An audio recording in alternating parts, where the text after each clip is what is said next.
Sabarimala സ്വർണ്ണക്കൊള്ളയിൽ Devaswom board മുൻ president N വാസവനെ arrest ചെയ്യണമെന്ന് പ്രതിപക്ഷം. വാസു പിടിയിലായാൽ മന്ത്രിമാരും CPM നേതാക്കളും കുടുങ്ങുമെന്ന് പ്രതിപക്ഷ നേതാവ് VD സതീശൻ പറഞ്ഞു. കുറ്റക്കാർ ആരായാലും ശിക്ഷിക്കപ്പെടണമെന്നായിരുന്നു ദേവസ്വം മന്ത്രി VN വാസവന്റെ മറുപടി.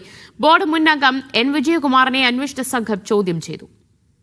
തിരുവിതാംകൂർ ദേവസ്വം ബോർഡിന്റെ നിലവിലെ ഭരണസമിതിയെ സംശയത്തിന്റെ നിഴലിൽ നിർത്തുന്നതാണ് SITയുടെ അന്വേഷണ പുരോഗതി റിപ്പോർട്ട് പരിശോധിച്ച ശേഷമുള്ള ഹൈക്കോടതിയുടെ ഉത്തരവ്. ദേവസ്വം ബോർഡിന്റെ മിനിറ്റ്സിൽ പല കാര്യങ്ങളും എഴുതാത്തത് ക്രമക്കേടിന്റെ ഭാഗമാണെന്നാണ് ഹൈക്കോടതി വ്യക്തമാക്കിയിട്ടുള്ളത്.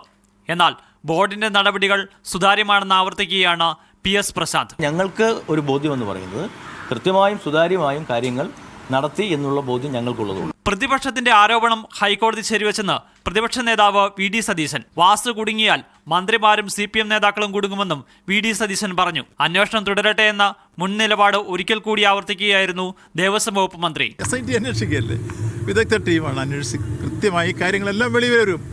അത് തന്നെ നമ്മൾ ആഗ്രഹിക്കുന്നത്. ശബരിമലയിൽ കക്കുന്നത് CPM-ഉം സംരക്ഷിക്കുന്നത് BJP-യുമാണെന്ന് K മുരളീധരൻ ആരോപിച്ചു. ഒറ്റ വാക്കിൽ പറഞ്ഞാൽ കക്കുന്നത് CPM, സംരക്ഷിക്കുന്നത് BJP. ഉദ്യോഗസ്ഥരുടെ നിർദ്ദേശപ്രകാരം കാര്യങ്ങൾ ചെയ്യുകയായിരുന്നുവെന്ന് ദേവസ്വം ബോർഡ് മുൻ അംഗം N വിജയകുമാർ അന്വേഷണ സംഘത്തോട് പറഞ്ഞു. അസിസ്റ്റന്റ് എഞ്ചിനീയർ സുനിൽകുമാറിനെയും അന്വേഷണ സംഘം ചോദ്യം ചെയ്തിട്ടുണ്ട്. മീഡിയ 1 തിരുവനന്തപുരം.